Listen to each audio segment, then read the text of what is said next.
Hello, everyone. Welcome to the CEO Mastery Show. Amanda Holmes here, your host. And today I brought on my brother, Jordan Holmes. He finally makes a debut on the CEO Mastery Show. I've actually wanted him to be on this show for years. Years. Really? Yes. Wow. Yeah, because Jordan has a gift for articulating thoughts. Oh, wow. That's no pressure or anything. Here is your daily dose of the Ultimate Sales Machine coming to you from the new edition. Visit ultimatesalesmachine.com to get your copy or multiple copies. I am your host, Amanda Holmes, CEO of Chet Holmes International. What you're about to learn has assisted 250,000 businesses to generate billions of dollars, working faster, better, smarter. So we were discussing, because of the holiday season, what we could do as an episode. And our father wrote this great article called How to Raise Near Perfect Children. He was a very modest man. Yeah, very modest, man. So we thought that maybe we could do the opposite of that, the 7 ways to be a near perfect parent from a children's perspective, right? Yes. From the because we're not really children though, so it's not the right Yeah, word. But well, from I mean, I'm not sure you would want to take that advice from children. Perfect parents, ice cream all the time and no bedtime ever. well, no, I think we wanted to honor those that are parents and share because you had said something really insightful about dad that I really liked. You were saying that, he's Oh, great yeah. at marketing and sales, but he was also a great father. Yeah. Yeah. And we grew up not really knowing the marketing and sales side of him Yeah, so much. we didn't. And yeah, he was always I actually still tell people that my father was an amazing man and did a lot of incredible things, but the thing he was best at was being a dad. Beautiful. So yeah, we thought it might be nice to share a little bit about some of the tricks we learned about parenting from him. I have a 2-year-old son and another one on the way, and so I think about this stuff a lot. Yes. Okay. So before we talk about things you could consider based on our own experience of having wonderful parents, specifically, we'll cover a little bit more about our father, but trends that have happened in our families over the last 50 years. Let's cover a little bit of that because we all know how much we love data. Okay, so I had just recently asked you, do you think that divorce rates in the United States have grown or decreased? Mhm. So for those of you who are listening, answer your question, right? In the United States, do you think it's increased or decreased? I thought it increased. I thought it increased. It has actually decreased. The peak that happened over the last 50 years was actually in the 80s. I'm sure some of you go, "Oh, that makes sense." So it peaked in the 80s and has actually decreased over time. A lot of that actually has to do with the fact that less people are getting married. 1 in 4 US parents aren't married. So our family dynamics have changed significantly. People are having children without getting married and many single parents as well. So family structures have really changed. In 1970, 69% of the population was married. Today it's dropped to only half. So that's a 27% decrease in marriage. But with all of this said, what can we do as this holiday season is approaching and happening that we can increase our interactions with children? Yeah. Yeah. Let's start with the first thing you could consider if you would like to be a near perfect parent. Mm. You had actually said it, which was the thing that your children want most at a young age is actually attention. You Mhm. want to talk about that? Yeah, and not just attention, but specifically attention from their parents, but adults in general. Yeah. I was just, I think, telling you the story about my nephew. Everyone was trying to get him to swim. I had this whole family were all at the pool, and they were trying to get him to go under the water, hold his nose, and go under the water. And he was, I want to say, 7 years old, clearly capable of submersing himself in water. And everyone's pressuring him. They're pushing him. He doesn't want to do it. Doesn't want to do it. And I finally came over and did something else I think we're gonna cover in here. But I used this special way of prompting him to try going under the water, and then he was like, "No, I'm too afraid. I don't want to do it." And this child was clearly capable of doing it. And then I said, "Oh, okay, well, I guess I'll go do something else then," and walked away. And he wanted to spend time with me and engage with me so much that 2 minutes later, he immediately did it all by himself.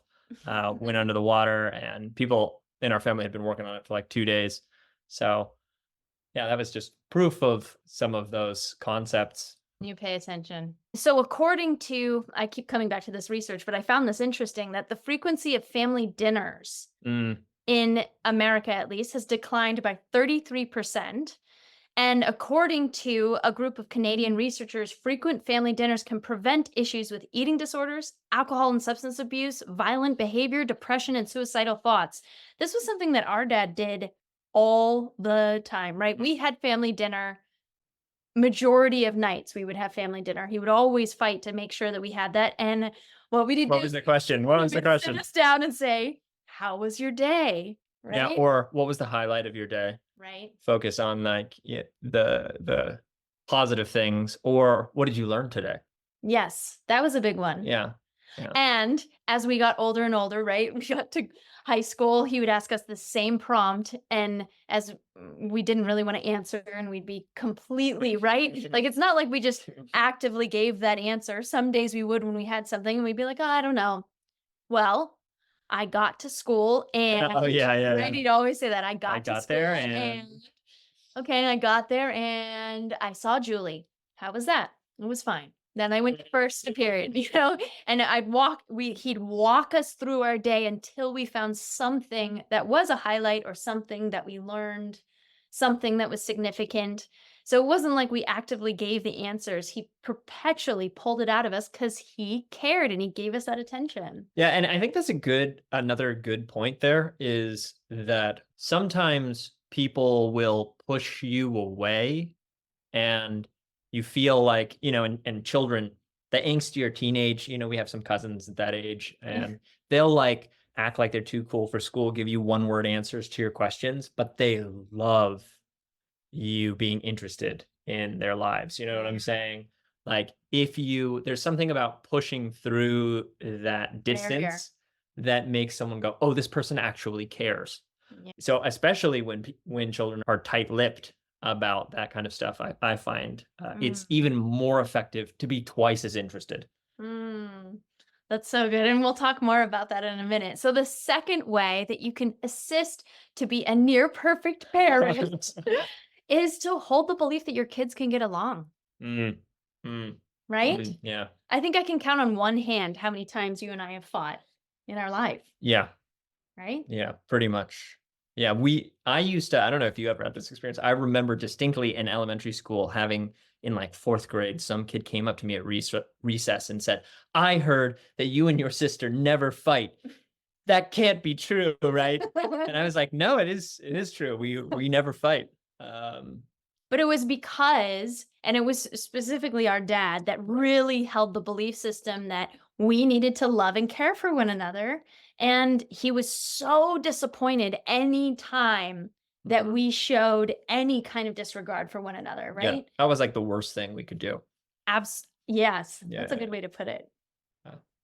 Yeah, what was it? It was, it was just like, "Oh, how could you be mean to your sister? Like, she is going to be your best friend throughout life." And, anyway, He would repeat that over and over and over again. Yeah. This is your closest person in your life, the one that will always be there. You could be, this wonderful thing to your sister and, and your brother. Want that? Yeah. Yeah. Oh, that's so good. And vice versa. And I think we might talk about this a little bit as well, but like, not just, "Hey, I'm disappointed in you," but also anytime we did anything for each other that was sharing or nice or caring or thoughtful, we'd get a lot of attention for that. Yeah. Wow, you did that for your brother? Yeah. That is That's so the exact good. You are such a good brother, Yeah. right? Yeah. Well, that leads to the third tip for being a near perfect parent Mm. is, and you came up with this, I love this, to get them to act Mhm. in a different way. Mhm. You say it because it was really good how Yeah, you said it. this is something our dad was really good at, was encouraging behavior through, it was almost like affirmational. Yeah, positive Yeah, affirmation. he would say things like, well, I'm so proud of you guys because I know you're the kind of person who has that strength of character where, like, you wouldn't lie to get out of trouble for something, that you're so honest and so forthright, and like, um but just that constant thing of, he would lay out a vision of what we could be. And um continue to reinforce it over and Right. over and over Right, again. rather than, like, wait for us to, not meet expectations and then say, "Hey, I'm disappointed," or "You fell short." But it was this thing of, he would paint this picture of, there's a quote, and I don't remember where it's from exactly, but, it really resonated with me when I read it, because I think of this thing dad used to do, where it was, "If you treat people the way they are, you make them worse. But if you treat them the way they could be, you make them become more than they ever realized they could be," something like that. Yeah, that's great. Um, so that piece of, and that can be really hard for some people. Morgan and I sometimes will pause a movie and go, "How would you handle this situation with Oh. this an interaction with a parent and a child?"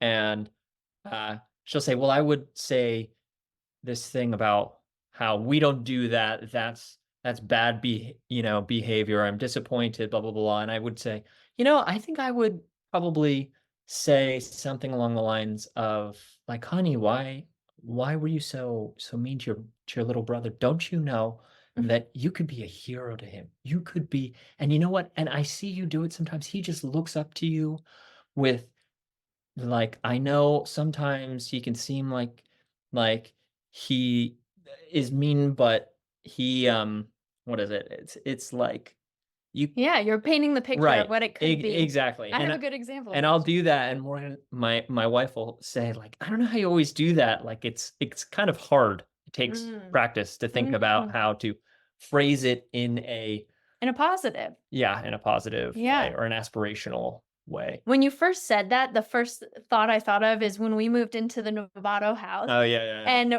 there was one room that was like 3 times the size of another room, and we walked in and we looked at it, and my father's response was, "Well, wouldn't it be wonderful for your brother to have this big of a room?" And I instantly went, "Yeah, that would be wonderful."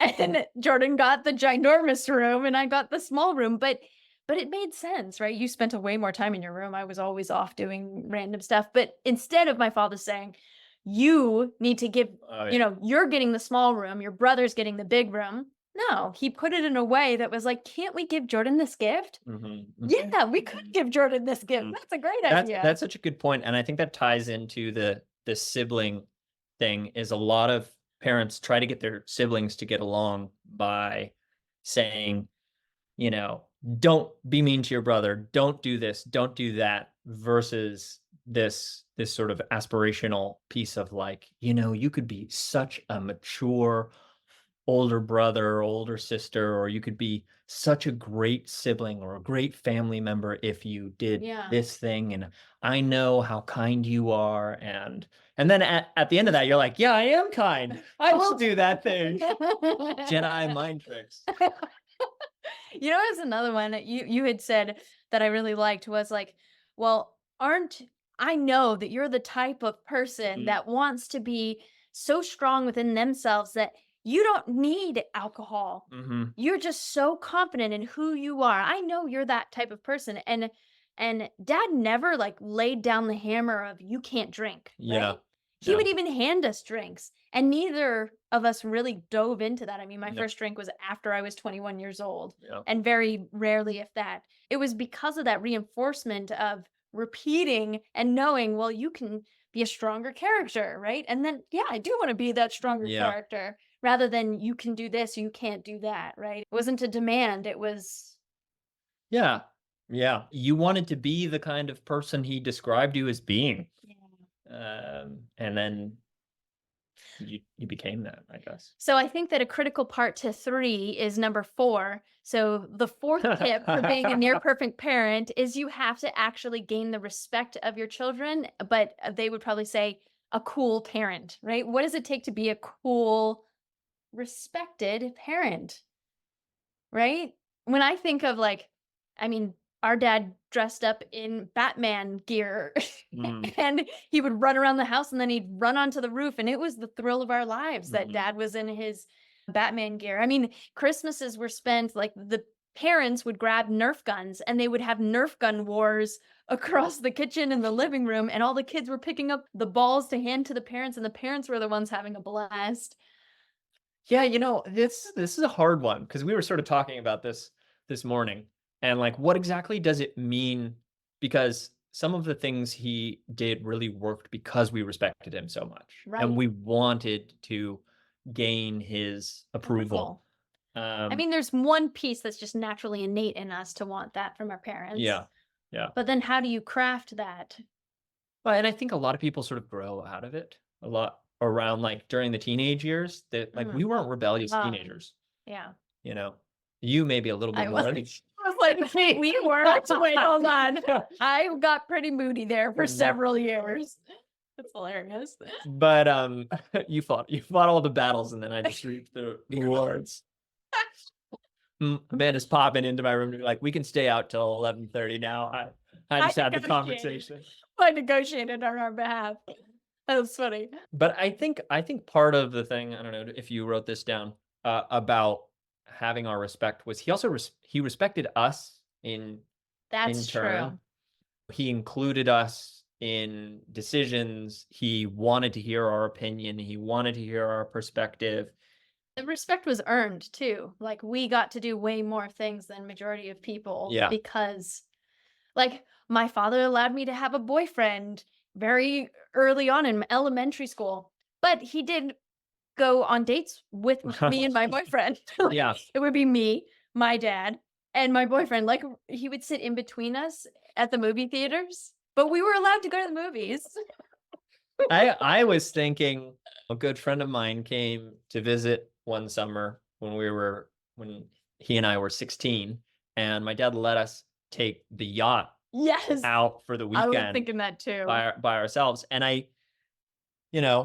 we had that reciprocal relationship where I respected him enough that I was going to be responsible, and he respected me enough to give me the opportunity to be responsible. And Mm, so you wanted to live up to that faith he had in you. yeah, So that's so good.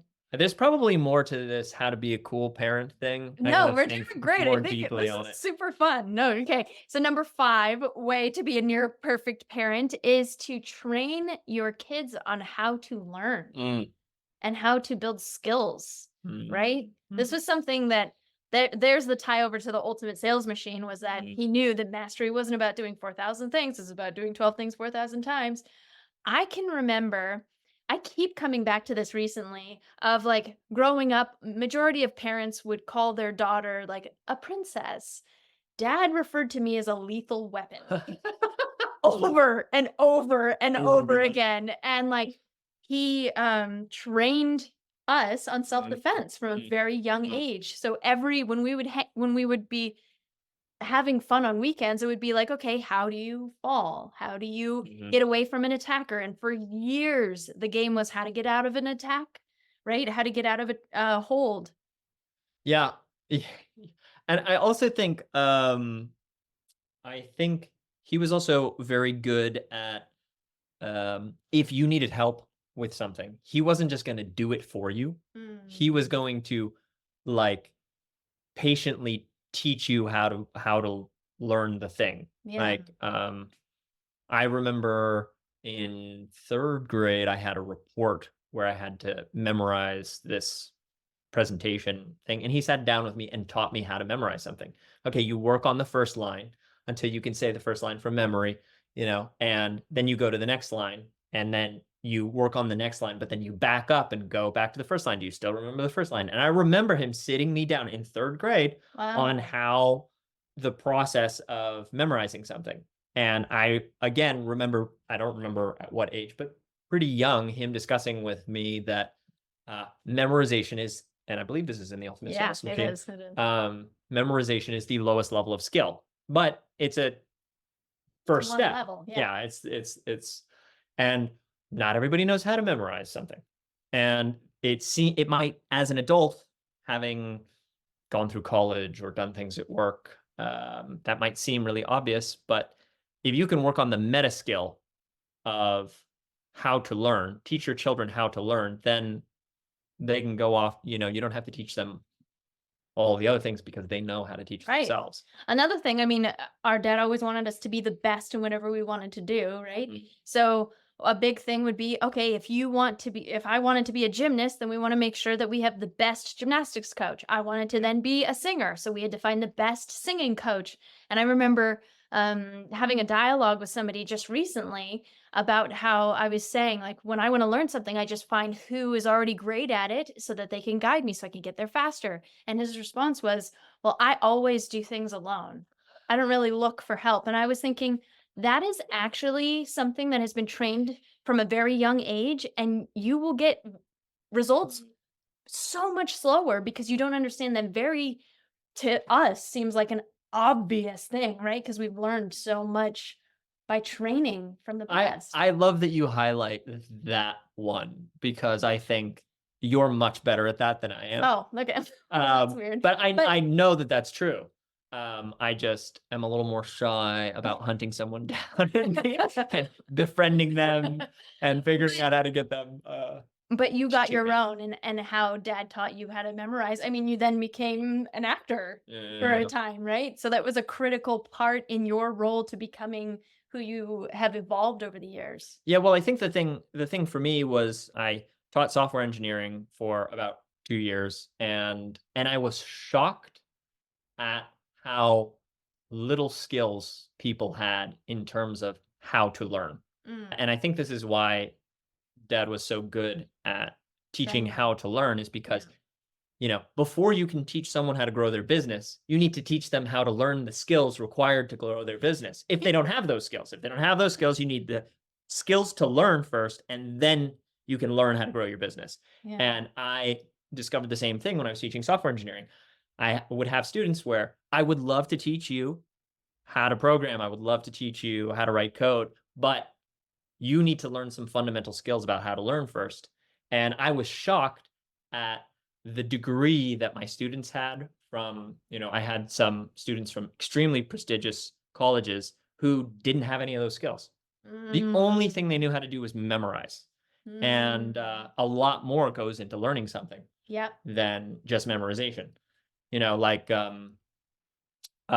here's a simple example of, you're not going to learn something well if you simply watch someone else do it. You have to do it yourself. And the number of students I had who were like, "Oh yeah. I watched the presentation. Like, I get it." It's like, anytime somebody tries to show you how to do something on a computer, like, "Oh yeah, here's how you use this application." They go click, click, click, do this button, boom, and you're like, "Oh, okay, yeah, got it." And then you sit down 15 minutes later to try to do the same thing, and you can't do it. Dad always used to go, "Don't touch the keyboard. Tell me what to do, and I will do it." But I learned that from him. Yeah.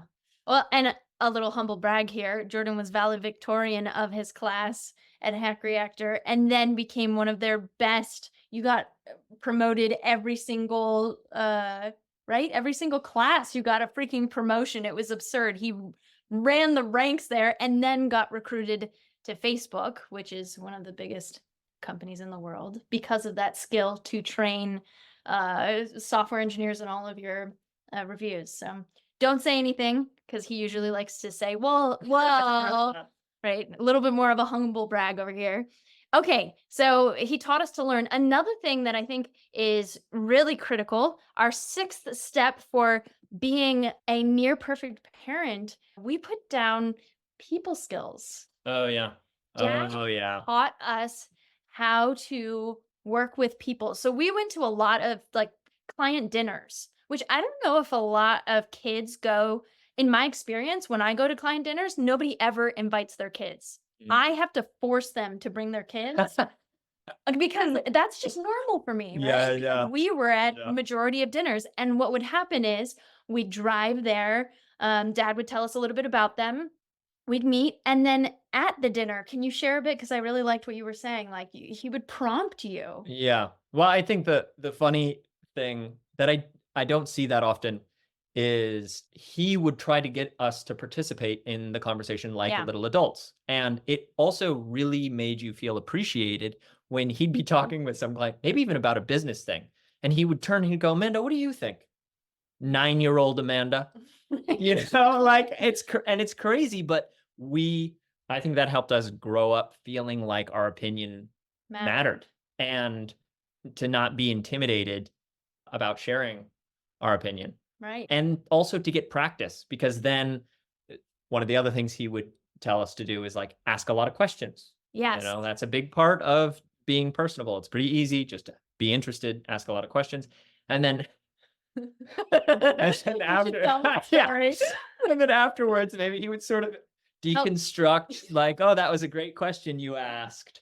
Or you did really good with this one. When you said this, it was very meaningful. Did you see how they lit up? That was really good. Like he would then, as we would drive home from the dinner, he would recap. And there's a very funny story about Jordan. Jordan was very good at asking questions, and we got better at asking questions over the years. But you had so an example of going awry was we were out with a very important billionaire. Yeah, very on wealthy. his private jet to get there. Yeah. In London at this dinner. And Like a Michelin star. Yeah.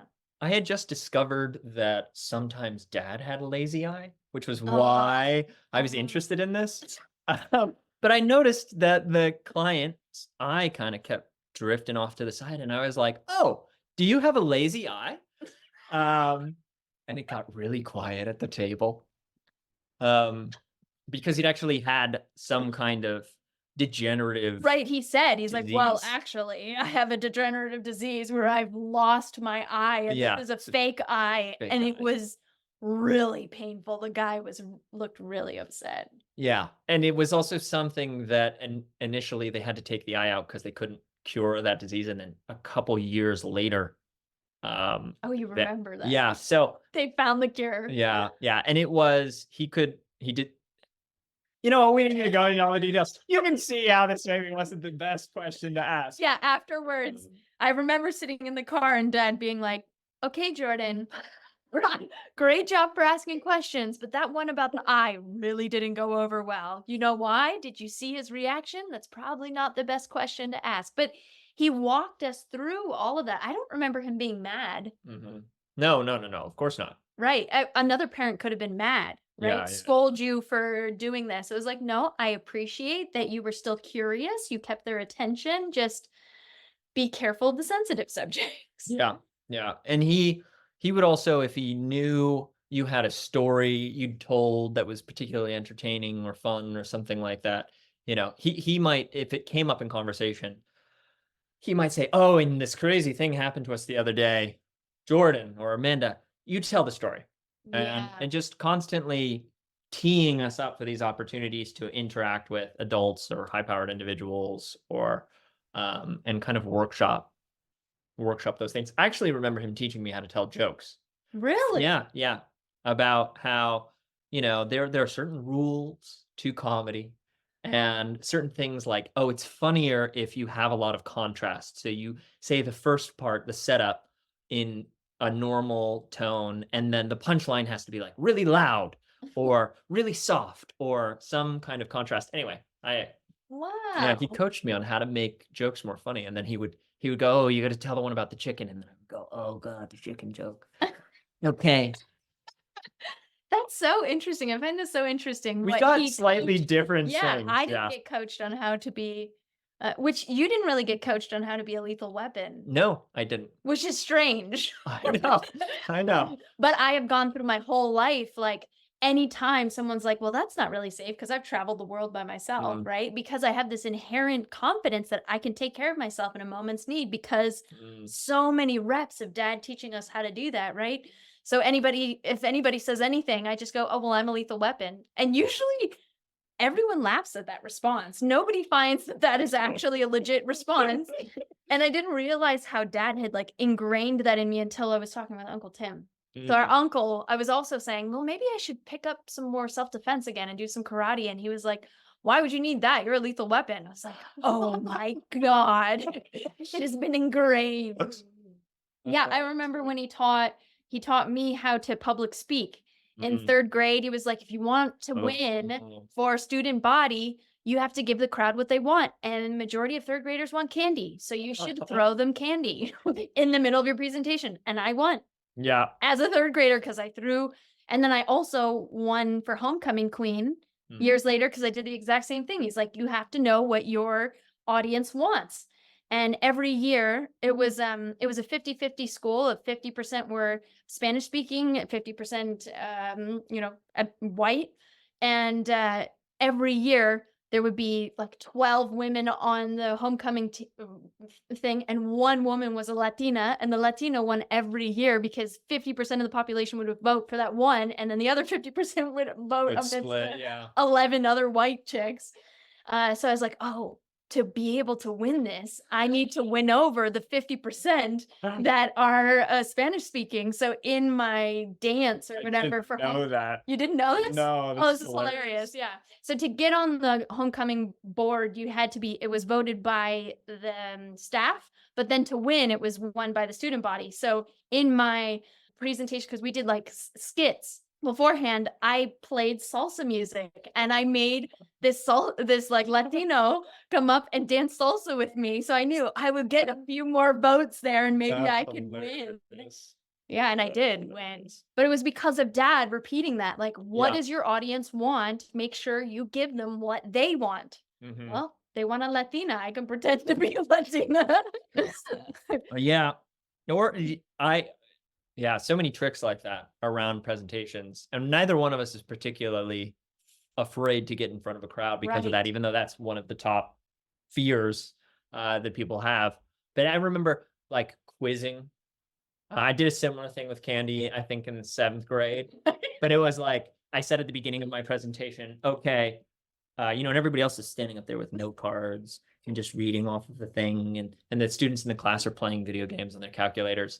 But I say at the beginning of my presentation, I'm going to have some quiz questions. So pay attention. And if you get the questions correct, you'll get a piece of candy. And then boom, the whole room is paying attention to your presentation. So, or so even far superior than Yeah. any other kid. yeah, there, yeah, right? yeah. No other 7th grader is being like, okay, everybody stand up in your seat because we're going to do some movement. We're going to get cerebral fluid Pumping pumping to to your brain. Oh And my God, that's so funny. Yeah, for those of you that don't know, that's something that our father always taught is to take control of a room. You get them to do something. You're guiding them. I do it now with singing. I get a whole room when I'm doing my keynotes, I get them to sing with me, which totally shifts that's the whole interesting. Yeah, dynamic no, of the that's room. brilliant. That's great. Yeah. That's great. Because that's like a deep-seated human thing that you feel connected with people when you sing with them. Yeah. But That's it's cool. also a fearful thing if it's out of context. Like Mm. in normal scenarios, people would sing, but you put them in, like, I'm doing a sales training for a corporate event. They do not feel comfortable singing. So once we break free from that, Oh, it's yeah, like that's this great. really great bond. Yeah. That's brilliant. Yeah. But taking control of the room. So how can you take control of the room is interesting. I said that there were 7 ways to be a near perfect parent, but I only have 6. So what is the 7th one? What is the number? What is the last and final? What did we miss? Oh, there's a couple of them. I feel like dad always said that, like, regardless of whatever we do, that he was really proud of us. Like, he used to say, if you want to do, like, be a trash picker-upper, that's great. If that's what you like, then you do it, but you should be the best at it. Like, what can you do to truly? So he supported me in being a gymnast. He supported me in being a singer. And he gave me, if I said I wanted to sing, he's like, okay, well, what do we need to do to make that happen? Okay, well, you need to write songs. Okay, do you need guitar lessons so you can play your songs? Okay, do you want to go to school for that? Okay, let's do a music video. Okay, you do it, but I'll help guide you. So he was always supporting us in what we wanted to achieve, and just grateful that we had something that we were excited about. Yeah. You're Yeah, gonna no, no. challenge me on that? No, no, no, I wasn't. I okay. was thinking of something. I was thinking of something else.